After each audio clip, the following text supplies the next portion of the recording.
Hi guys, இது என்னென்னு பார்த்தீங்கன்னா சேலம் தட்டுவடை செட்டு அப்படி சொல்கிறாங்கல்ல. இதில் வந்து நிலக்கடலை நல்லா ஃப்ரெஷ்ஷாக கிறிஸ்பியாக கலக்கும் போதே பாருங்கள் இவ்வளோ கிறிஸ்பியாக இருக்குது. அந்த மாதிரி ஒரு பொரி இருக்கணும். அதுக்கப்புறம் பார்த்தீங்க அப்படின்னா இது வந்து சட்னி, ஒரு மினி தண்ணியே ஊற்றக்கூடாது, தேங்காய் எண்ணெய் ஒரு 2 ஸ்பூன் விட்டுக்கணும். கேரட்டு 1, தக்காளி பெருசாக இருந்தால் 1 இல்லைன்னா 2, மினி வெங்காயம் 1, நிலக்கடலை 2 ஸ்பூன், அதாவது வறுத்த நிலக்கடலை. இந்த மாதிரி வறுத்த நிலக்கடலை வாங்கி வச்சுருந்தீங்கன்னா அது 2 ஸ்பூன். அப்புறம் பூண்டு பற்கள் இருக்கு இல்லையா, அது ஒரு 4 பல்லு. அவ்வளோதான். உப்பு தேவையான அளவு.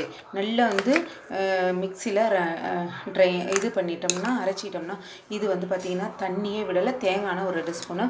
இந்த பேஸ்ட் அப்படியே அந்த பொரியில் விட்டு மிக்ஸ் பண்ணி அப்படியே எடுத்து சாப்பிட்டா சும்மா மஜ்ஜாவாக இருக்கும். ட்ரை பண்ணி பாருங்கள் நீங்களும். இப்போ இந்த பொரி நிலக்கடலை போட்டாச்சு இல்லையா, ஏற்கனவே கோகோனட் ஆயில் ஊற்றிருக்கேன், உங்களுக்காக தான் மிக்ஸ் பண்ணி காமிக்கிறேன். இப்போ இதில் நல்ல 1 ஸ்பூன் உடனே சாப்பிடணும்.